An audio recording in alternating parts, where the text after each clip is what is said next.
Money laundering এর যে বিষয়টি বিএফআইও সার্কুলারে সর্বাধিক গুরুত্ব সহকারে যে একটা রোলের কথা বলা হয়েছে সেটা আমরা সবাই জানি, সেটা হচ্ছে chief anti money laundering compliance officer বা ক্যামেলকো। আমরা আজকে ক্যামেলকো এই রোলটি সম্পর্কে আলোচনা করব। মানি লন্ডারিং পরিপালনের জন্য ক্যামেলকো রোল অত্যন্ত গুরুত্বপূর্ণ এবং বিএফআইও শুধু সার্কুলার 26-এই ক্যামেলকো রোলের কথা বলেননি।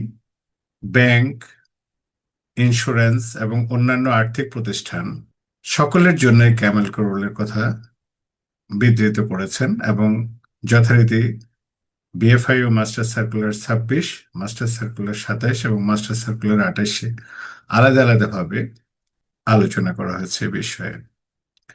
তবে যেভাবেই আলোচনা করা হয়ে থাকুক না কেন, সার্বিক বিষয়টি ক্যামেলকো রোল ব্যাংকের জন্য যে মাস্টার সার্কুলার 26 জারি করা হয়েছে সেখানে অত্যন্ত সাবলীল ভাষায় সুন্দরভাবে সকলের বোধগম্য আকারে এই সার্কুলারটিতে ক্যামেলকো এর কর্মপরিধি, নিয়োগ পদ্ধতি, তার জ্ঞান, তার পরিচালন পদ্ধতি, ব্যাংকের উন্নয়নে কর্মপদ্ধতি ইত্যাদি সবকিছু সম্পর্কে ব্যাপকভাবে বিধৃত করা হয়েছে। আমরা প্রথমেই যদি আসি, chief anti money laundering compliance officer কিভাবে নিযুক্ত হবেন এবং কে হবেন তিনি, নিয়োগ কাঠামো এবং তার কর্মপরিধি নিয়ে প্রথমে আমরা আলোচনা করি।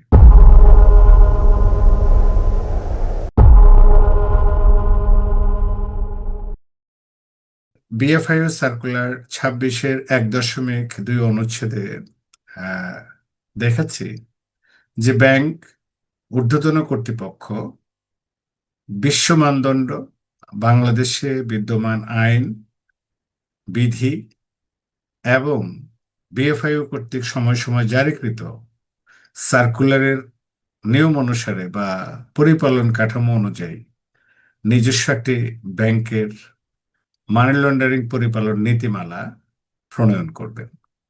সেই নীতিমালার আলোকে টোটাল মানি লন্ডারিং পরিপালনের বিষয়াদি ব্যাপকভাবে বিধৃত থাকবে। এরপরে 1.3 অনুচ্ছেদে ক্যামেলকো এর কর্মপরিধি এবং সেন্ট্রাল কমপ্লায়েন্স ইউনিট সম্পর্কে বিএফআইও সার্কুলার 26-এ বলা হয়েছে। এখন দেখা যাক ক্যামেলকো কে হবে। বিএফআইও সার্কুলার 26-এ স্পষ্টতই বলা হয়েছে, 27-এও তাই বলা হয়েছে যে যিনি chief anti money laundering compliance officer বা ক্যামেলকো হবেন তিনি প্রধান নির্বাহীর অনন্য 2 স্তর নিচের বেশি হবেন না। তো ব্যাংকে যদি আমরা পদসমূহকে দেখতে পাই হায়ারার্কি অনুসারে, সাধারণত প্রধান নির্বাহী, তারপরে এডিশনাল ম্যানেজিং ডিরেক্টর এবং ডেপুটি ম্যানেজিং ডিরেক্টর, এই 3টি স্তর পর্যন্ত ক্যামেলকো-এর পদটি বিস্তৃত হতে পারবে। তাহলে যে সকল ব্যাংকে এডিশনাল ম্যানেজিং ডিরেক্টর আছে সেখানে হয়তোবা এডিশনাল ম্যানেজিং ডিরেক্টর এর দায়িত্ব পালন করবেন, অথবা যেখানে এডিশনাল ম্যানেজিং ডিরেক্টর নেই সেখানে একজন ডিএমডি পদমর্যাদার কর্মকর্তা। তবে বিদেশি ব্যাংকের ক্ষেত্রে ক্যামেলকো সাধারণত ম্যানেজমেন্ট কমিটির একজন সদস্য হতে হবে, যিনি বাজার মানি লন্ডারিং কর্মকাণ্ড সম্পর্কে সম্যক জ্ঞান রয়েছেন, জাতীয় ও আন্তর্জাতিক সকল আইন তথা মানি লন্ডারিং এর সম্যক বিষয় সম্পর্কে সার্কুলার, লেটার্স, আন্তর্জাতিক মানদণ্ডের বিভিন্ন পরিধি সম্পর্কে তার জ্ঞান রয়েছে। বিদেশি ব্যাংকের এ ধরনের একজন কর্মকর্তা ক্যামেলকো হিসেবে নিয়োগপ্রাপ্ত হবেন।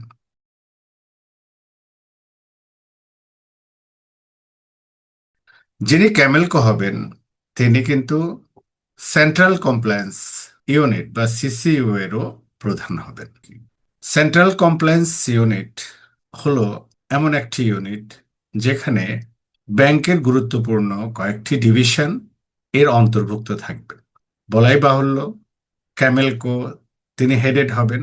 এরপরে আইটি ডিভিশনের হেড, এইচআর ডিভিশনের হেড, ক্রেডিট অ্যান্ড কর্পোরেট ডিভিশনের head, retail division, cars division, operations division প্রমুখ এই ডিভিশনগুলোর প্রধানরা এই সেন্ট্রাল কমপ্লায়েন্স ইউনিট বা সিসিইউ এর সদস্য হবেন। আমরা আগেই সার্কুলারের মাধ্যমে জেনেছি, এখন আবার জানছি যে সিসিইউ প্রতি ত্রৈমাসিকে একটি সভা করবে এবং সিসিইউ সভায় সাধারণত ব্যাংকের সার্বিক এএমএল অ্যান্ড সিএফটির কর্মকাণ্ড বিষয়ে আলোচনা হবে।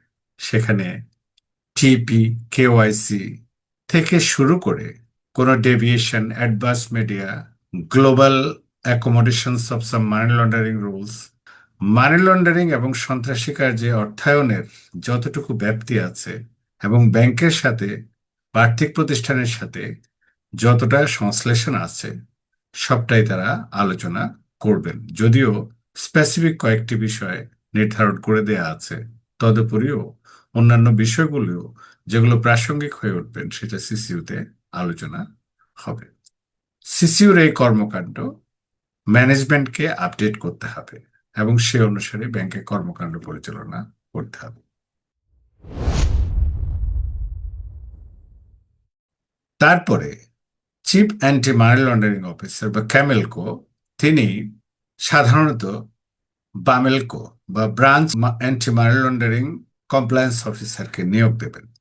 আমরা সবাই জানি branch anti money laundering compliance officer বা বামেলকো একটি শাখার মানি লন্ডারিং তথা সন্ত্রাসী কাজে অর্থায়নের যতগুলো কর্মপরিধি, BFIU circular, money laundering act 2012, সন্ত্রাস বিরোধী আইন 2009, এছাড়াও আন্তর্জাতিক মানদণ্ডের বিভিন্ন মানদণ্ডে যা যা বলা আছে সেগুলো তিনি করে থাকবেন।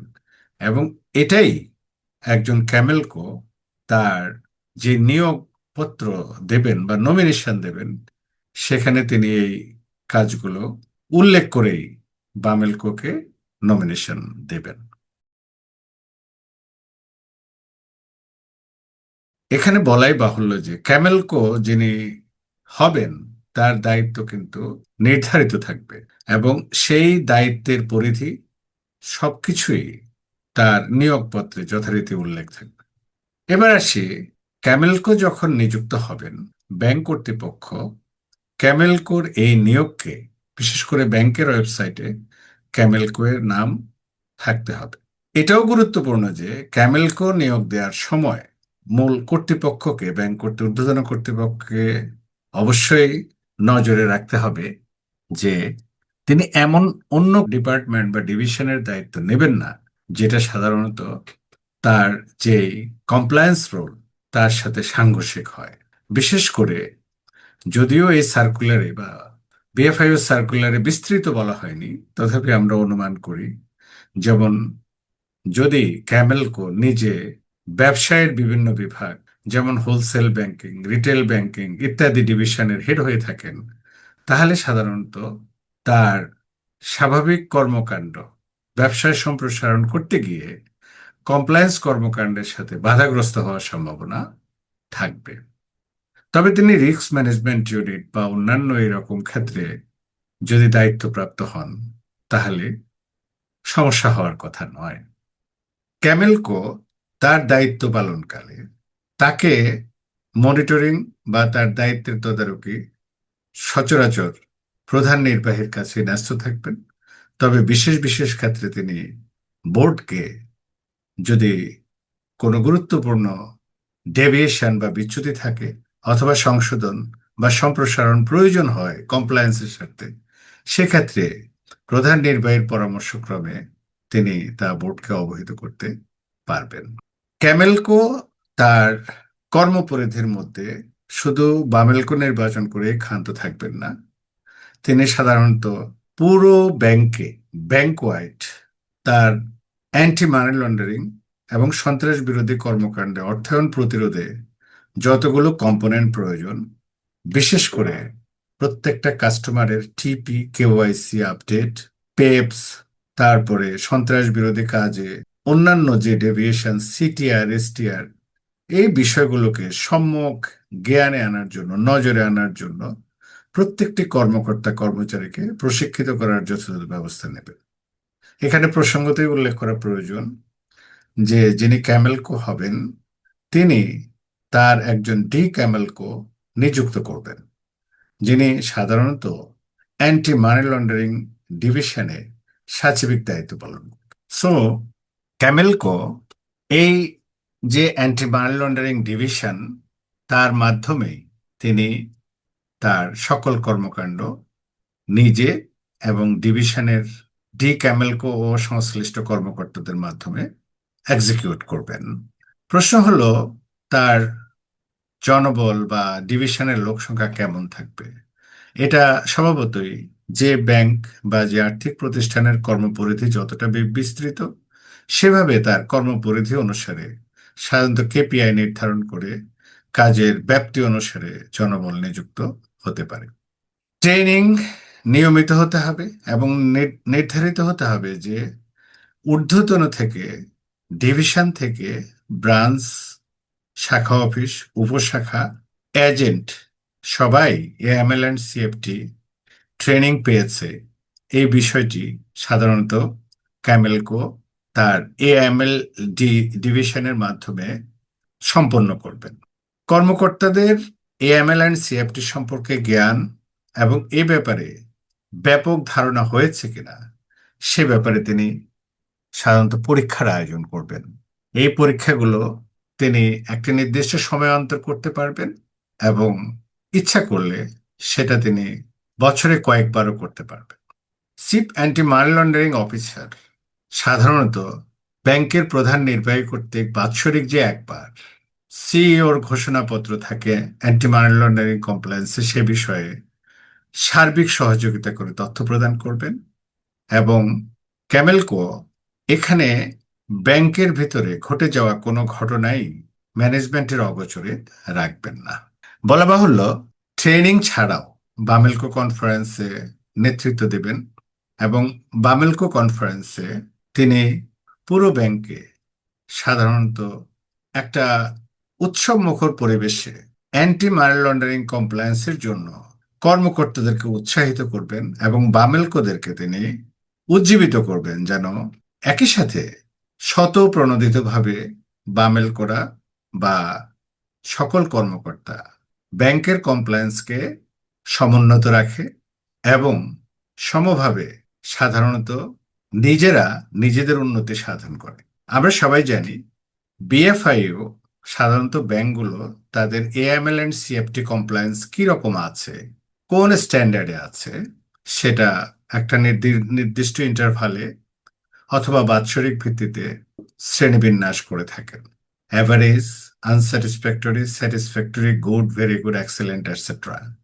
এই বিষয়ে ক্যামেলকোকে সজাগ দৃষ্টি রাখতে হবে এবং সেজন্যই ট্রেনিং এবং পরীক্ষার ব্যবস্থা ক্যামেলকো তদারকি করবেন। ব্যাংকের কমপ্লায়েন্স নিশ্চিত করা শুধু ট্রেনিং এর মধ্যেই সীমাবদ্ধ নয়, অথবা কিছু নির্দিষ্ট সার্কুলার জারি করা, ইনস্ট্রাকশন দেয়া অথবা পরীক্ষা নেওয়ার মধ্যেই সীমাবদ্ধ নয়। দৈনন্দিন জীবনে প্রতিটি ট্রানজেকশনের সাথেই অ্যান্টি মানি লন্ডারিং অথবা টেরোরিজমে ফাইন্যান্সিং এর ঝুঁকি থাকতে পারে। ব্যাংক কর্তৃক সাসপিসিয়াস ট্রানজেকশন অথবা সাসপিসিয়াস অ্যাক্টিভিটি রিপোর্ট এগুলো যথাযথভাবে হচ্ছে কিনা এই বিষয়ে যথার্থ তদারকি করতে হবে। বলাই বাহুল্য, সেন্ট্রাল কমপ্লায়েন্স ইউনিট বা সিসিইউতে আইটি ডিভিশনকে রাখা হয়েছে। যে সকল কমপ্লায়েন্সগুলো সাধারণত শাখা কর্তৃক এককভাবে নির্ধারণ করা না যায় সেগুলোকেও মনিটর করার জন্য আইটি দক্ষতা, ইনফরমেশন টেকনোলজির ইন্টিগ্রেশন ইত্যাদির মাধ্যমে যাতে সেগুলোর উন্নতি করা যায়, ক্যামেলকো সে ব্যাপারে উদ্যোগ গ্রহণ করবেন। প্রয়োজনে নতুন নতুন সফটওয়্যার সেন্ট্রাল কমপ্লায়েন্স ইউনিটের আইটি ডিভিশনকে ব্যবহার করে সে কাজগুলো করতে পারে। আমরা দু একটি এক্সাম্পল দিয়ে বোঝাতে পারি। যেমন ধরুন, আমরা ক্যাশ ট্রানজেকশন রিপোর্ট, যেটা সাধারণত 10,000 টাকার উপরে হলে রিপোর্ট করতে হয়, এখানে স্ট্রাকচারিং করা হলে একক কোনো ব্রাঞ্চে যদি 2-3 ভাগে টাকাটা জমা হয়, তাহলে ওই ব্রাঞ্চ হয়তো তার ট্রানজেকশন দেখে বা অ্যাকাউন্ট ডিটেলস দেখে হিসাবটি সেদিনের সিটিআর এ রিপোর্ট করতে পারেন। কিন্তু একই কাস্টমার যদি তিনটি শাখা থেকে এই রকম ট্রানজেকশন করে থাকেন, তাহলে কোনো একক ব্রাঞ্চের সাপ্লিমেন্টারি বা সামারিতে সেটা নাও আসতে পারে। সেটা যদি খুব হাইলি ইন্টেলিজেন্ট টেকনোলজি ব্যবহার করা না হয়, তাহলে এই ধরনের সিটিআর রিপোর্ট হয়তো ব্যাহত হতে পারে। এছাড়াও গ্রাহকের টাইপোলজিকে একইভাবে শনাক্তকরণ, ট্রানজেকশন প্রোফাইলের আপ অ্যান্ড ডাউন নির্ধারণ, রিস্ক গ্রেডিং এর ক্ষেত্রে ট্রানজেকশন মনিটরিং, এগুলো ইন্টেলিজেন্টলি করার জন্য আপডেটেড সফটওয়্যার প্রয়োজন হবে। অথবা যে সকল ব্যাংকে ট্রেড ট্রানজেকশনস ব্যাপক, সেখানে trade based money laundering monitoring এর জন্য trade based money laundering tools, যেমন টুলস অ্যান্ড টেকনিক্স, যেগুলো টেকনোলজি ছাড়া অনেক ক্ষেত্রে সম্ভব হয় না, যেমন ভেসেল ট্র্যাকিং, প্রাইস মনিটরিং, তারপরে রিসেন্ট স্যাংশন মনিটরিং, জুরিসডিকশনস অ্যাটসেট্রা, যেগুলো শুধুমাত্র টেকনোলজির মাধ্যমে একেবারেই আপডেটেড থাকা সম্ভব, সেগুলো ক্যামেলকো নিজেই নিজের উদ্যোগ নিয়ে ব্যাংকের বাজেটের মধ্যে রেখে তার টেকনোলজিটাকে সে উন্নত করবে এবং আইটি ডিভিশনের হেল্প নেবে। ক্যামেলকোর এতগুলো দায়িত্বের মধ্যে সবচেয়ে গুরুত্বপূর্ণ দায়িত্ব হলো তিনি সবকিছুই মনিটরিং করবেন এবং তার মনিটরিং থেকে কমপ্লায়েন্সের কোনো বিষয় বাদ পড়বে না। আসুন আবার প্রথম দিকে, যিনি ব্যাংকে ক্যামেলকো নির্ধারিত হবেন মানি লন্ডারিং তথা সন্ত্রাস বিরোধী কর্মকাণ্ডের আন্তর্জাতিক মানদণ্ডের যতগুলো মানদণ্ড রয়েছে, আন্তর্জাতিক যতগুলো অর্গানাইজেশন রয়েছে মানি লন্ডারিং মনিটরিং এর জন্য, জাতীয়ভাবে মানি লন্ডারিং অ্যাক্ট, সন্ত্রাস বিরোধী আইন, বিএফআইওর সমস্ত সার্কুলার, সময় সময় জারিকৃত সার্কুলার লেটার্স, এই সব সম্পর্কে তার সম্যক জ্ঞান থাকতে হবে। এবং এই জ্ঞানের গভীরতা এতই হতে হবে যে শুধুমাত্র টাইপোলজি নয়, বরঞ্চ ইন্টেলিজেন্টলি মানি লন্ডারিং এর বিষয়গুলোকে শনাক্ত করার মতো নলেজ এই ক্যামেলকোর থাকবে।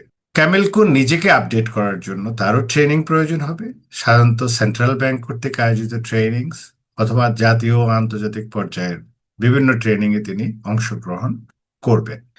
আমরা জানি বিশ্বব্যাপী মানি লন্ডারিং এর যে পরিধি বা টাইপোলজি, এই সম্যক জ্ঞানটা কেন্দ্রীয় পরিচালন কমিটি তথা ব্যাংকের সার্বিক পর্যায়ে সকল ডিভিশনে যথার্থভাবে থাকতে হবে। এবং এই যে 7টি ডিভিশনের কথা আমরা বিশেষভাবে বলেছি, তারা মানি লন্ডারিং সেন্ট্রাল কমপ্লায়েন্স ইউনিটে সংশ্লিষ্ট হলে শুধু ডিভিশনাল প্রধানই নয়, ওই ডিভিশনের সকল কর্মকর্তা কর্মচারীকে মানি লন্ডারিং সম্পর্কে বিশেষ জ্ঞান অর্জন করতে হবে, কারণ তাদের প্রত্যেকটি কাজের সাথে এগুলো জড়িয়ে থাকবে। যেমন যারা বিজনেস করতে যাবে, বিজনেসের লোকজন তার ট্রানজেকশনে মানি লন্ডারিং এর উপাদান প্রথিত আছে কিনা সেই বিষয়টা তারা আগেই অনুমান করতে হবে এবং সেই বিষয়ে সতর্ক পদক্ষেপ নিতে হবে। অপারেশনস ডিভিশন তার অপারেশন থ্রুতে মানি লন্ডারিং এলিমেন্টস যাচ্ছে কিনা সেটা সম্যক নজরে আনতে হবে। ফরেন এক্সচেঞ্জ ডিভিশন তার কারেন্সি ট্রানজেকশনের সময় কারেন্সির inflated transaction or over invoicing হচ্ছে কিনা যদি লেটার অফ ক্রেডিটের ট্রানজেকশন হয়, অথবা ক্লিন ট্রানজেকশনের সময় সেই ট্রানজেকশনের যথার্থ তথ্য নেওয়া হচ্ছে কিনা, এই বিষয়ে যদি সম্যক জ্ঞান না থাকে, তাহলে এখানে লুফহোল তৈরি হতে পারে এবং সে বিষয়ে chief anti money laundering compliance officer নজরদারি করতে হবে। আমরা যদি আরো দেখি, এই যে branch anti money laundering compliance officer বা বামেলকোকে নিয়োগ করা হবে, বামেলকোর কর্মকাণ্ড তদারকির জন্য সাধারণত আমরা দেখতে পাই যে ফ্রিকোয়েন্সি তেমন একটা থাকে না। এই বিষয়ে চিফ অ্যান্টি মানি লন্ডারিং কর্মকর্তাকে প্রয়োজনে তার সেন্ট্রাল কমপ্লায়েন্স ইউনিটের সাথে ত্রৈমাসিক যে মিটিং বছরে 4বার করার কথা আছে, সেটার বাহিরে বামেলকোদের সাথে নিয়মিত বেসিসে মিটিং করা, তাদের আপডেট নেওয়া, প্রয়োজনে ইন্টেলিজেন্ট কোয়েশ্চেন্স এর মাধ্যমে তাদের জ্ঞানের পরীক্ষা করা, কোন কোন কর্মকর্তার এএমএল অ্যান্ড সিএফটির জ্ঞানের পরিধির অভাব রয়েছে সে বিষয়ে সম্যক ধারণা দেওয়ার জন্য ক্যামেলকোকে কাজ করা প্রয়োজন। এই সার্কুলারের প্রত্যেকটা নির্দেশনায় ক্যামেলকো সজাগ দৃষ্টি রাখবে। বামেলকো, ক্যামেলকো বা এএমএল সিএফটি ডিভিশনে যে রিপোর্টগুলো করে সেগুলোর বাস্তবতা, সেই নিরিখে, বাস্তবতার নিরিখে পরবর্তী কার্যক্রম, সেই সম্পর্কেও ক্যামেলকোকে সজাগ দৃষ্টি রাখতে হবে। ক্যামেলকো স্বপ্রণোদিত হয়ে ম্যানেজমেন্টকে তার প্রয়োজনীয় বিষয়গুলো অবগত করবেন এবং সেই হিসাবে তার কার্যক্রম পরিচালনা সহজীকরণ করবেন।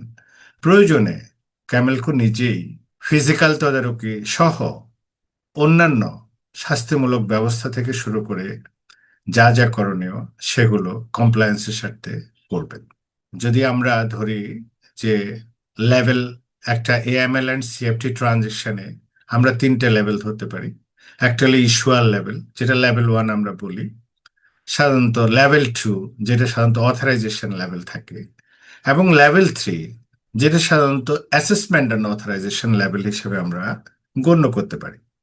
আন্তর্জাতিক সকল মানদণ্ডে এই তিনটি level tear 1, tear 2 and tear 3 বলা আছে।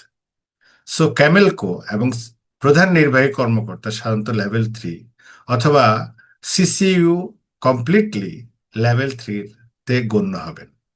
লেভেল 1 যখন কোনো ট্রানজেকশন করবেন, সেই ট্রানজেকশনে মানি লন্ডারিং এর উপাদান পরীক্ষণ করে সাধারণত লেভেল 2 অথরাইজ করে থাকেন, এবং লেভেল 2 এর কোনো অথরাইজেশন যদি সন্দেহজনক মনে হয়, যেমন আমরা যদি ধরি একটা এসএআর বা এসটিআর হয়, সেখানে সে অথরাইজেশন না করে ফার্দার মতামত অথবা অনুমোদনের জন্য এমএলএন সিএফটি ডিভিশনে প্রেরণ করে থাকেন। সেখানে প্রেরণ করলে সেখান থেকে তারা মতামত নিয়ে তারাই যদি সিদ্ধান্ত নেয় দ্যাট ইজ লেভেল 3, তাহলে সেটা বিএফআই বা সংশ্লিষ্ট দপ্তরে সেই রিপোর্টটা করে থাকেন।